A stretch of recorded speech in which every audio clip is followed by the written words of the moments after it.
Je vous invite, pour ce moment de révérence, en attendant le culte, de prendre avec moi le psaume 113.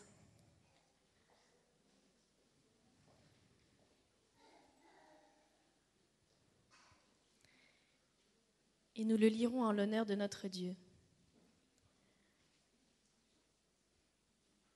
Louez l'Éternel, serviteurs de l'Éternel, louez, louez le nom de l'Éternel. Que le nom de l'Éternel soit béni dès maintenant et à jamais. Du lever du soleil jusqu'à son couchant, que le nom de l'Éternel soit célébré. L'Éternel est élevé au-dessus de toutes les nations. Sa gloire est au-dessus des cieux.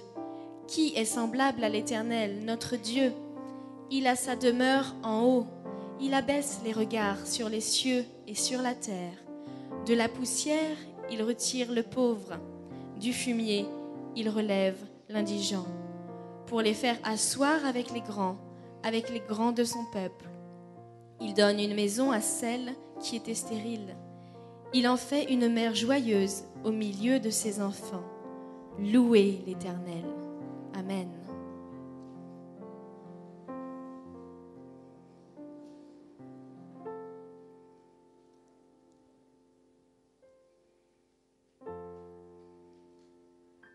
Je vous invite à prendre le 114 également, pour nous rappeler de ce qu'il a fait. Quand Israël sortit d'Égypte, quand la maison de Jacob s'éloigna d'un peuple barbare, Juda devint son sanctuaire, Israël fut son domaine. La mer le vit et s'enfuit. Le Jourdain retourna en arrière. Les montagnes sautèrent comme des béliers, les collines comme des agneaux. Qu'as-tu, mer, pour t'enfuir, Jourdain pour retourner en arrière? Qu'avez-vous, montagne, pour sauter comme des béliers, et vous, collines, comme des agneaux? Tremble devant le Seigneur, ô terre, devant le Dieu de Jacob, qui change le rocher en étang, le roc en source d'eau. Amen. Entendez-vous l'appel des lieux célestes, le son des chauffards, le chant mélodieux des myriades d'anges en l'honneur de notre Dieu? Entendez-vous leur invitation à la louange, à unir les voix de chaque créature se réclamant enfant du Très-Haut pour faire résonner la réjouissance de leur cœur en ce jour? Vous qui sur la terre habitez, chantez à haute voix, chantez. Je vous invite à vous lever pour le commencement de notre culte. Vous qui sur la terre habitez, nous prendrons la strophe 1 et la strophe 3.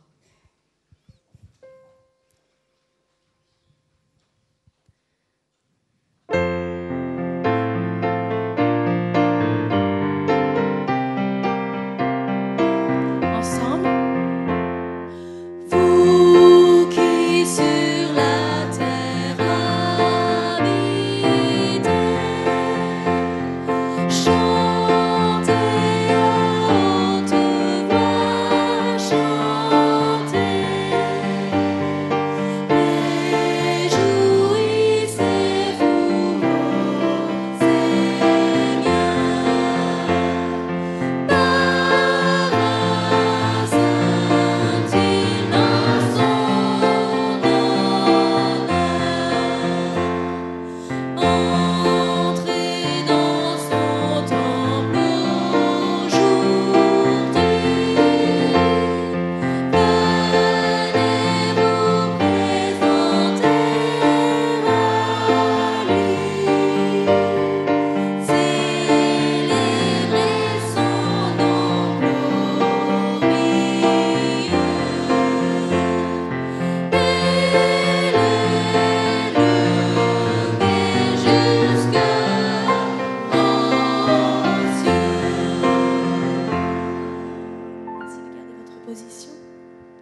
Poussez vers l'Éternel des cris de joie, vous tous, habitants de la terre.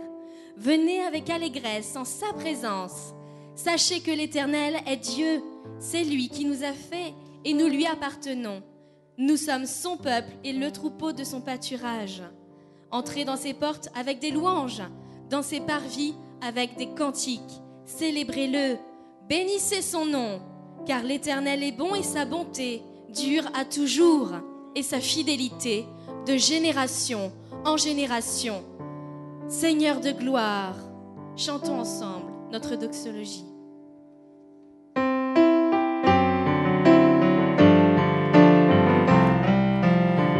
Seigneur de gloire, nous t'acclamons, tu es digne d'être loué. Seigneur de gloire, nous t'élevons, tu es digne d'être adoré. Car ton nom est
Inclinons nos têtes. Père éternel, Dieu trois fois saint, tu es digne de louange. Ton peuple assemblé en cet instant est uni pour t'adorer.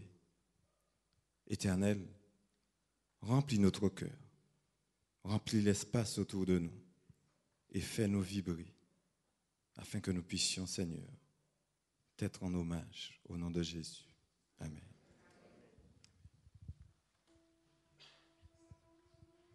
Bonjour à tous. En ce saint jour de sabbat, les officiants et moi-même, nous voudrions vous souhaiter une cordiale et chaleureuse bienvenue dans la maison de notre Seigneur et Sauveur Jésus-Christ. Bienvenue à tous.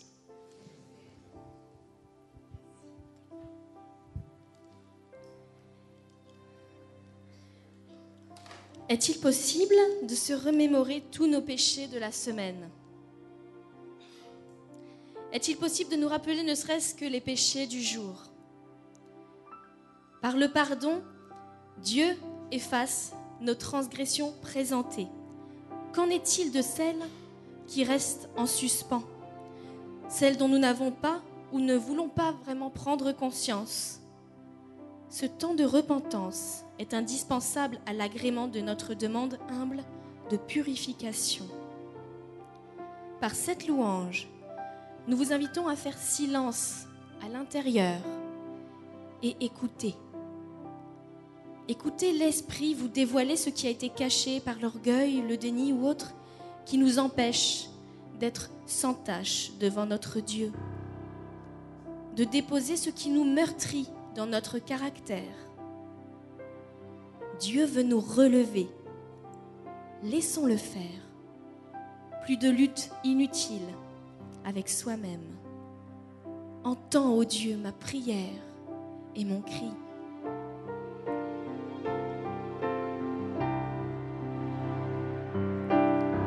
Ensemble. Entends, ô Dieu, ma prière et mon cri.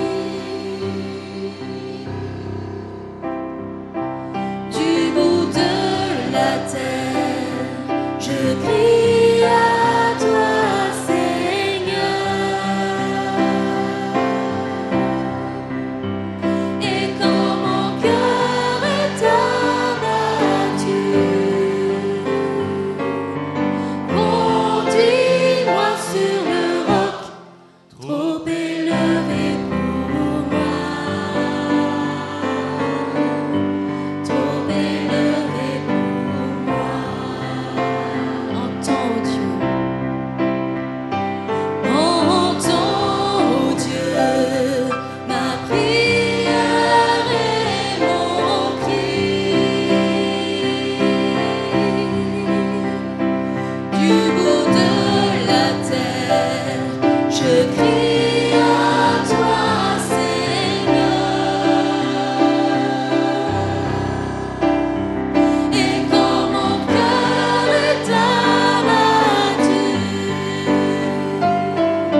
position qui s'impose pour la repentance et la prière.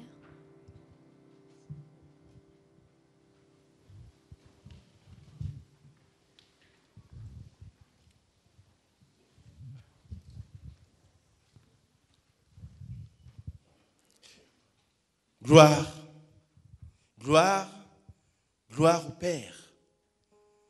Origine, commencement et fin de toutes choses. Gloire au Fils, Jésus-Christ, Sauveur, Rédempteur de l'humanité. Gloire au Saint-Esprit, celui qui conduit, qui connaît, qui sait. Béni sois-tu, ô Éternel, car tu es Dieu tout simplement. Et dans ta magnificence, que tout genou fléchisse devant toi, parce que tu es créateur. Tendre Père, nous t'appelons tendre Père, parce que nous savons que tu pardonnes les péchés. Et ici, personne n'est exempt de péché. Tous nous avons péché. Et c'est pour cela qu'humblement nous venons à tes pieds demander pardon. Pardon au nom de celui que tu as envoyé, ton amour, Jésus. Pardonne-nous tous, Seigneur, du plus petit jusqu'au plus grand. Ne nous juge pas selon nos actes, mais regarde les mérites de ton Fils Jésus-Christ et rends-nous blancs, plus blancs que la neige, Seigneur. Bénis tout un chacun ici présent, Seigneur, de cette bénédiction que tu mets le jour du sabbat, jour de repos où nous te rencontrons. Bénis-nous dès notre lever jusqu'à notre coucher, dans la ville ou dans les champs. Bénis-nous dans tout ce que nous faisons et que ce que nous faisons de notre main soit une bénédiction pour nous, mais un témoignage et une bénédiction pour ceux qui nous entourent. Bénis les responsables, Seigneur, de notre Église. Dans tous les domaines, Seigneur, nous avons besoin que tu nous diriges. Bénis les hautes instances adventistes également, Seigneur. Inspire ces hommes afin que le message soit proclamé, que ton règne vienne. Bénis aussi ce pays, Seigneur. Tu connais les difficultés que ce pays rencontre. Inspire les hommes, inspire ses dirigeants afin qu'ils apprennent de toi la sagesse et qu'ils te rencontrent et qu'ils viennent aussi adorer. Bénis-les, Seigneur. Nous voulons aussi te présenter les dîmes et les offrandes. Que tu daignes les agréer, Seigneur, et que ta parole soit propagée. Et maintenant, je veux te présenter Celui qui aura à parler en ton nom, Seigneur, efface-le tout simplement et prends possession complètement de ton serviteur William Kossou. Afin que lorsqu'il parle avec assurance, avec autorité, avec amour, afin de redresser ce qui doit être redressé, de corriger ce qui doit être corrigé et d'encourager ce qui doit être encouragé. Bénis-le abondamment, Seigneur, et que cela fasse du bien à toute ton Église. Que ton Saint-Esprit repose sur nous en cet instant, que nos cœurs, nos bouches soient prêts à te louer, à t'acclamer. Ce sont les grâces que nous t'avons demandées. Au nom de Jésus et pour ta gloire. Amen.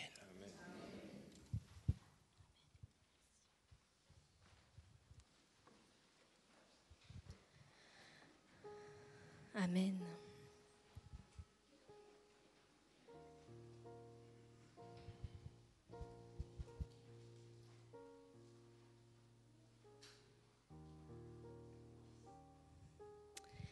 Bénissons Dieu à présent par nos corps, par nos voix, par nos instruments. Bénissons Dieu par des psaumes et des actions de grâce, par notre attitude, par le témoignage que nous rendons. Bénissons Dieu par nos cantiques, exaltons-le d'un même cœur, chantons ses exploits magnifiques, son grand amour, son bras vainqueur. Chantons ensemble, bénissons Dieu par nos cantiques, au numéro 157.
Pessah, je pense que tout le monde le sait ici, elle commémore la sortie du peuple hébreu d'Égypte et l'avènement du peuple juif après le don de la Torah à Moïse sur le mont Sinaï. Sortir d'Égypte, c'est être libéré. Sortir d'Égypte, c'est avoir eu la grâce de Dieu pour nous racheter à un prix fort, nous, esclaves du péché. Oui, Jésus est mort au temps de Pessah, alors il a libéré tout être humain des liens du péché. Aujourd'hui, par Jésus, nous sommes libres, libres de sortir d'Égypte et de briser nos chaînes. Amen. Chantons ensemble cette joie de sortir d'Égypte, d'être sortis du péché. Chantons ensemble ce chant.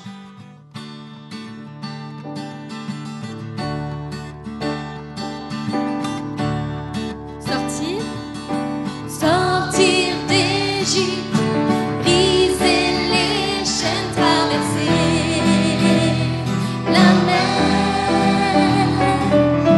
Dans le désert, le pain du ciel suit le feu éternel.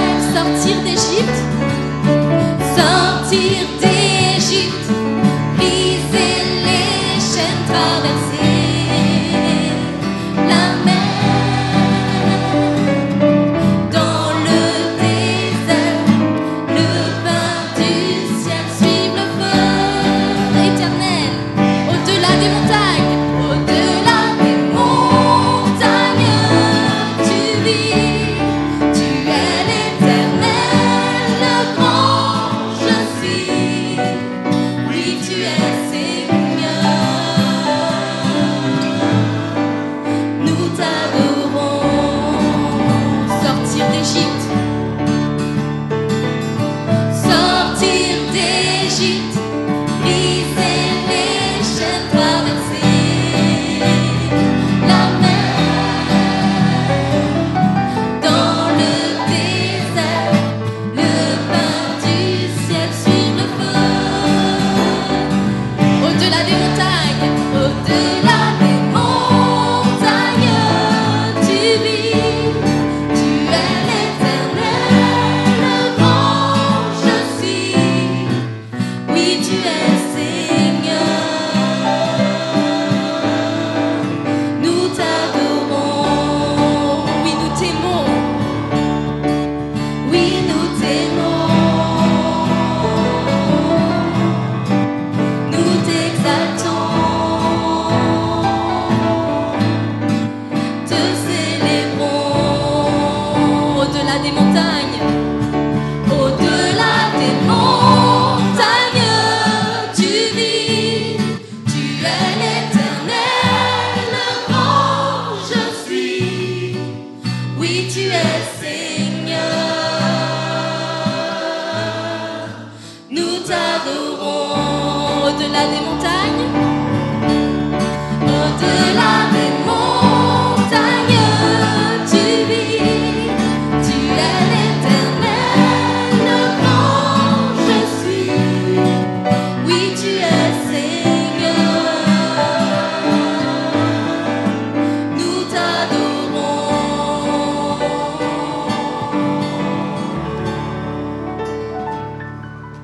Amen. Amen. Libérés, oui, nous sommes libérés. Mais par sa libération, qui est à l'abri des tempêtes de la vie? Mais qui est glacé pourtant par l'effroi à l'idée de sombrer dans les vents impétueux des tourments? Nous lisons dans Marc 4, 35 à 41. Après avoir envoyé la foule, les disciples emmenèrent Jésus dans la barque où il se trouvait. Il y avait aussi d'autres barques avec lui. Il s'éleva alors un grand tourbillon et les flots se jetaient dans la barque au point qu'elle se remplissait déjà. Et lui dormait à la poupe sur le coussin. Ils se réveillèrent et lui dirent « Maître, maître, ne t'inquiètes-tu pas de ce que nous périssons ?» S'étant réveillé, il menaça le vent et dit à la mer « Tais-toi !» Et le vent cessa. Il y eut un grand calme. Notre vie, mes frères et sœurs, c'est exactement pareil. Quelle que soit l'épreuve à traverser, soyons sans crainte et débordant de foi, petit ou grand, notre prière saura trouver grâce auprès de Dieu. Flot mugissant, flot en furie, entourez-moi. Aucun ici n'aura peur. Chantons ensemble au 596, flot mugissant.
la barre est mon sauveur.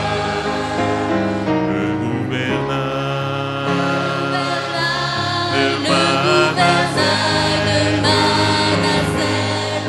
oh quel repos, Oh quel repos, Jésus le tient. si dans la nuit, Si dans la nuit, cœur chancelle, cœur chancelle, avec Jésus, avec Jésus, oui tout est bien. avec Jésus, avec Jésus pour mon pilote, pour moi tout est paix et bonheur. En sûreté, mon esprit flotte, puisqu'à la barre est mon sauveur. Le Gouvernail gouvernail de Manassel. oh quel repos, Jésus le tient. Si dans la nuit,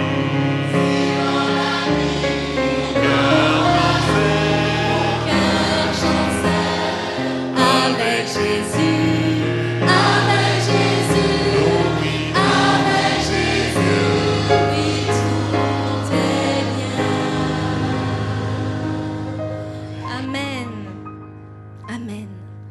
Je vous invite à présent, après ce moment fort de louange, à vous tourner vers celui qui fait preuve de bonté intarissable encore envers chacun, que ce soit par la santé, que ce soit par la famille, que ce soit par le travail. Il est fidèle en toutes choses. Il est fidèle en toutes choses. Amen. Merci. Marchons donc dans ses voies et soyons à notre tour fidèles par le don de la dîme et des offrandes. Que chacun soit ici en paix. Soyons fidèles en toutes choses, car il ne servirait à rien, comme on l'a vu ce matin, de donner sa dîme ou de faire le sabbat, mais d'ignorer le frère qui souffre à nos côtés. Soyons donc fidèles, je répète, en toutes choses. J'invite le diaconat à recueillir les dîmes et les offrandes à l'attention de notre Dieu. C'est vers toi que je me tourne.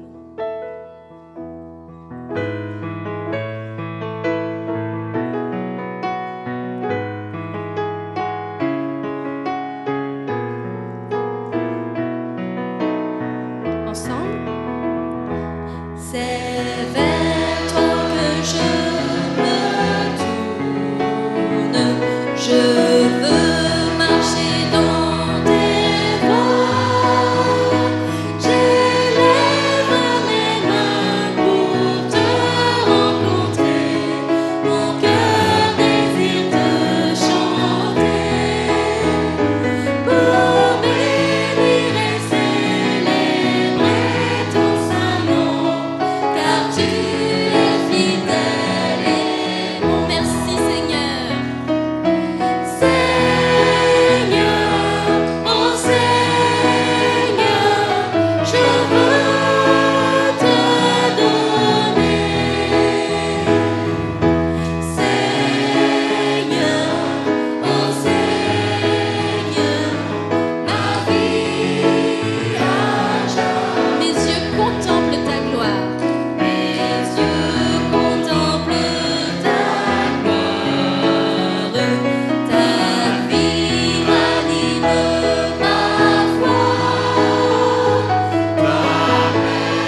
Je vous invite à vous mettre debout pour la parole de Dieu.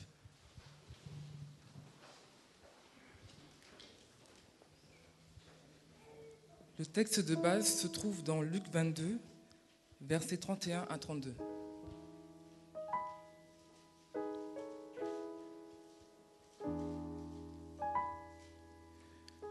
Le Seigneur dit, « Simon, Simon, Satan vous a réclamé pour vous cribler comme le froment.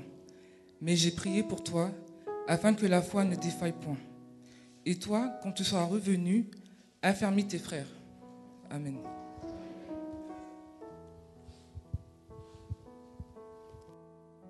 Vous pouvez vous asseoir.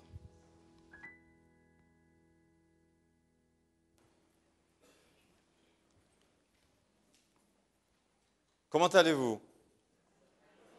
Comment allez-vous, frères et sœurs? Vous allez bien? Moi aussi, je vais bien. C'est bien d'être en vacances, n'est-ce pas? Vous vous rappelez de bonnes vacances que vous avez passées récemment? C'est bien d'être en vacances. Le gouvernail. Vous avez chanté un si beau chant, le gouvernail de Manassès. Y a-t-il quelqu'un qui tient le gouvernail de nos vies? Oui. Bien.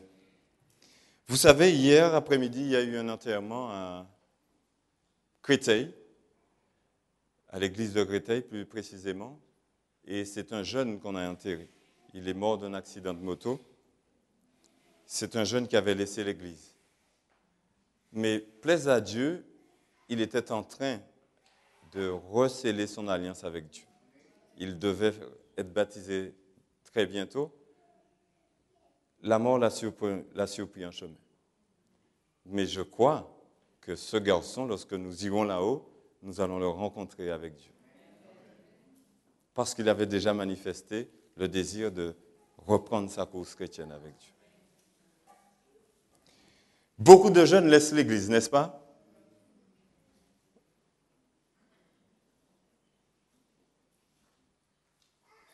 Une dame, dans son train-train quotidien, arrive un soir après le travail. Elle écoule sous les dettes. Elle a toutes sortes de difficultés. Ses enfants, sa famille, son mari. Elle est au bord de la crise. Elle arrive, elle voit tout plein de courriers dans sa boîte aux lettres. Elle les récupère et elle rentre dans sa maison. Elle commence à ouvrir le premier. C'est une redevance, on lui dit qu'il faut trouver le moyen de payer, sinon elle va être saisie. Elle ouvre un deuxième, un troisième, un quatrième. Et finalement, il lui reste un dernier, elle ne prend pas le temps de l'ouvrir. Elle va se coucher. Elle dit, Seigneur, tu vois toutes choses. Elle se réveille le lendemain matin. Elle se lève. Elle dit, Dieu, tu sais toutes choses, et elle part. Les jours continuent. Et finalement, un jour, les huissiers, faisant leur devoir, arrivent devant la porte. Et cette dame, arrivant après, se rend compte que le jour fatidique est arrivé. Elle va s'asseoir tout en sanglotant. Elle prend tous ses courriers. Elle se dit, en effet, c'est fini. Et dans tous ces courriers, elle se rend compte qu'il y a un qu'elle n'avait pas ouvert. Elle se dit, encore une dernière lettre de dette, mais je vais prendre le temps de l'ouvrir quand même. Et quand elle ouvre ce courrier, qu'est-ce qu'il y a dans ce courrier? Un chèque. Si elle avait pris le temps de l'ouvrir bien auparavant, peut-être les huissiers ne seraient pas arrivés à sa porte.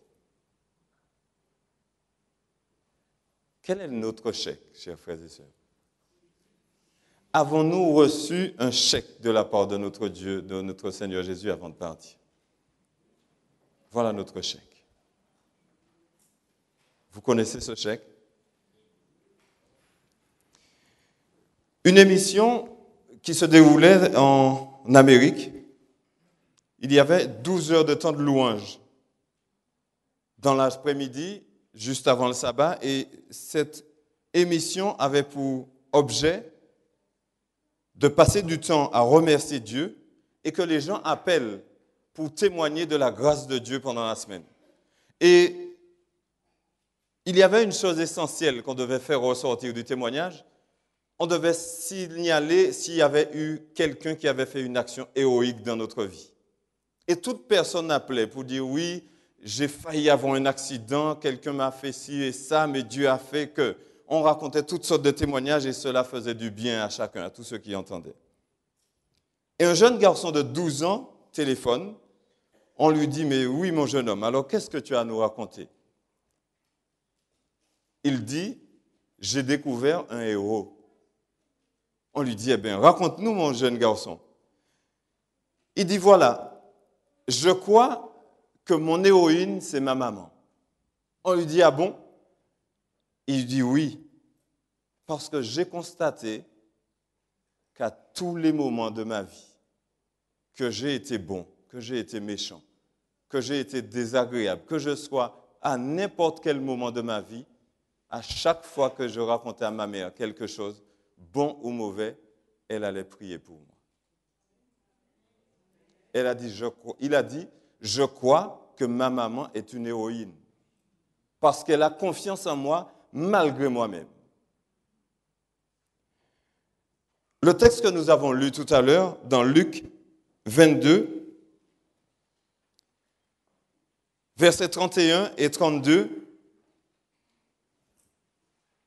vous rappelez de ce texte? Nous allons le prendre ensemble. Luc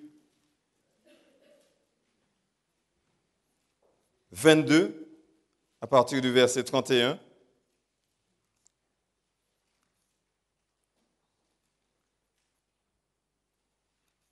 Il a dit, c'est qui parle? C'est Jésus. Simon, Simon, Satan vous a réclamé pour vous passer au crible comme le blé. Mais moi, j'ai prié pour toi, afin que ta foi ne disparaisse pas. Et toi, quand tu seras revenu à moi, affermis tes frères. Satan, il persévère.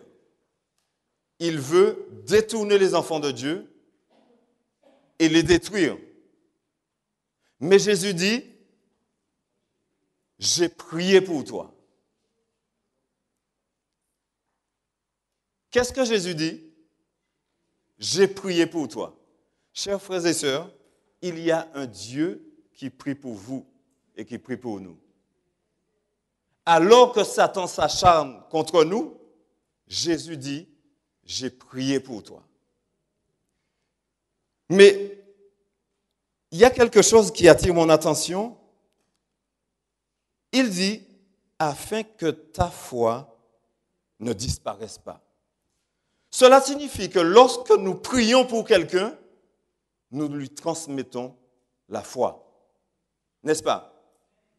Vous êtes d'accord avec moi ou pas? On dit toujours qu'on ne peut pas donner ce qu'on n'a pas.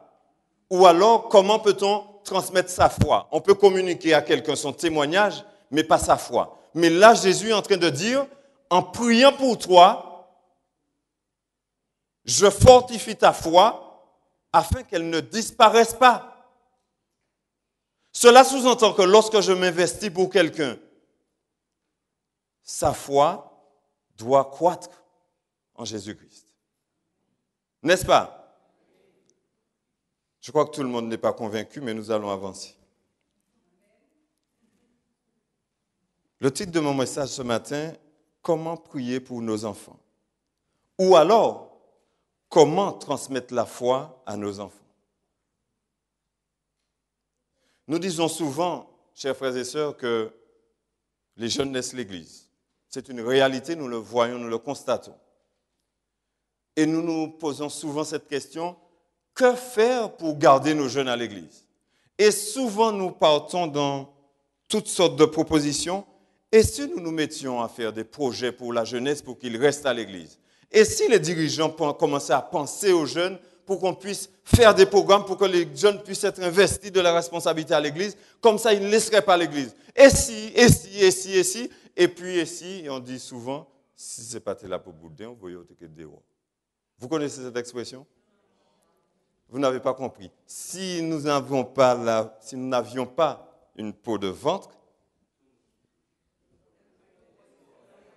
tous nos organes seraient à l'extérieur. Cela signifie, en réalité, on veut nous dire que si ne guérit rien du tout. On peut passer du temps à dire si, mais si nous n'agissons pas, rien ne va se faire. C'est vrai que tout le monde n'est pas entier, excusez-moi. Alors, à la question, comment faire pour garder nos jeunes à l'église et comment faire surtout pour leur communiquer la foi. Souvent, c'est parce que le jeune n'a peut-être pas compris quel Dieu nous servons, qui est ce Dieu. C'est pour cela peut-être qu'il ne se sent pas à sa place, il ne se sent pas à l'aise dans la communauté, donc il se retire. Et puisque tout le monde est libre, nous ne pouvons pas attacher nos jeunes à l'église, n'est-ce pas? De toutes les choses que nous pouvons faire pour nos enfants, la prière est la chose la plus importante. Rappelez-vous bien cela. Et même si vous n'avez pas d'enfants, tous les enfants de l'Église, ce sont vos enfants. Parce que nous sommes tous des enfants de Dieu et Dieu a le même regard sur chacun d'entre nous et souhaite que chacun d'entre nous ayons le même regard sur tous ceux qui sont autour de nous.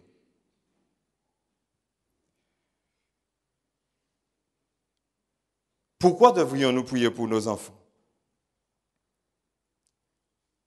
Première raison, parce que de la même manière que le diable fait des plans pour les attirer à l'extérieur et les détruire, nous devons prier pour eux, pour les garder à l'église et pour préparer leur avenir, n'est-ce pas? Le diable ne cesse d'étudier toutes sortes de plans d'artifice pour attirer nos enfants, nos jeunes, et puis nous serions là comme cela à le regarder faire. Notre devoir, notre responsabilité, c'est de prier pour que la prière soit une barrière contre l'ennemi, n'est-ce pas? Nous l'avons vu la dernière fois. Et Jésus nous donne un bon exemple. J'ai prié pour toi pour que ta foi ne disparaisse pas. Je vais vous inviter à prendre avec moi dans Juge 2, à partir du verset 10.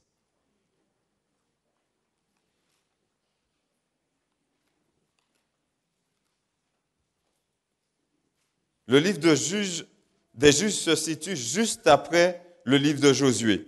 Pourquoi? Parce que Josué venant de mourir, une autre génération a pris la relève.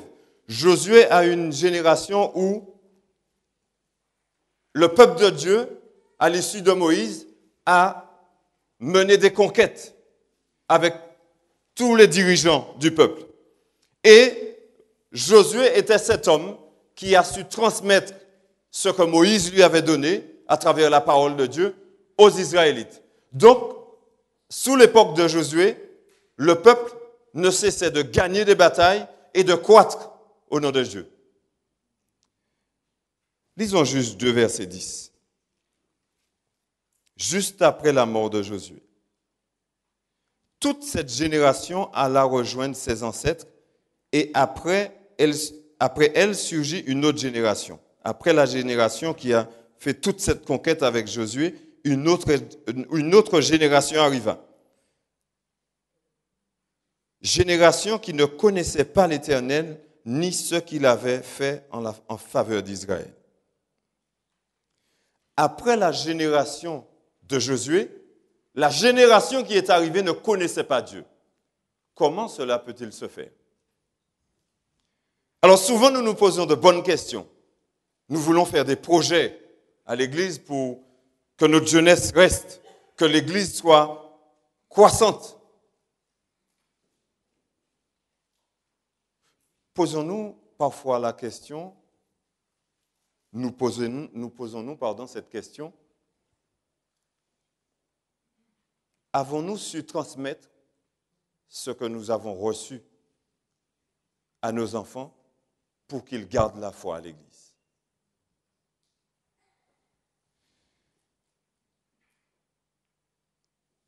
Cette question est pertinente, chers frères et sœurs.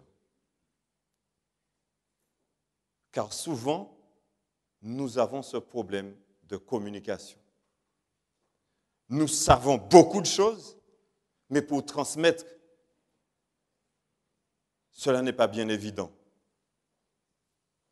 Et peut-être que le problème qui est arrivé au peuple d'Israël en ce temps est peut-être le même que nous sommes en train de vivre aujourd'hui. Rappelez-vous, Salomon disait, il n'y a rien de nouveau sous le soleil. Pourquoi ce peuple ne connaissait-il pas Dieu? Dans Juge 1, à partir du verset 28, depuis le verset 1er jusqu'à la fin du chapitre, il est mentionné toutes les conquêtes que les Israélites ont faites après la mort de Josué. Et finalement, arrivé à la mort de Josué, il s'est passé quelque chose d'extraordinaire. De cette génération à une autre, tout est tombé dans le chaos. Comment se fait-il que Josué, juste à sa mort, la succession ne soit pas assurée? Les Israélites avaient une conquête. Dieu avait dit, vous allez exterminer tous ces gens de Canaan pour y habiter, pour habiter le pays. Quand ils ont commencé la conquête, ils ont constaté que c'était trop de travail. Ils se sont dit, c'est pas grave, nous allons les garder comme esclaves, ils vont nous servir.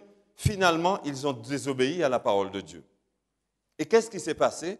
Au fil des temps, vivant dans leur espace entre Israélites et païens, le paganisme est entré dans l'Église, au sein des Israélites. Ce qui fait que finalement, ils se sont habitués à l'idolâtrie, ils se sont habitués à toutes les mauvaises pratiques des pays, des Cananéens, et finalement, ils ont oublié leur Dieu. Alors, comment dire à un jeune qui arrive là maintenant, qu'il voit comment la vie se déroule, et il y a le plaisir, des plaisirs qu'il n'avait pas connus, puisque ça n'existait pas sous le règne de Josué, comment leur expliquer que ce plaisir n'est pas correct, puisqu'ils n'ont pas connaissance de la parole de Dieu?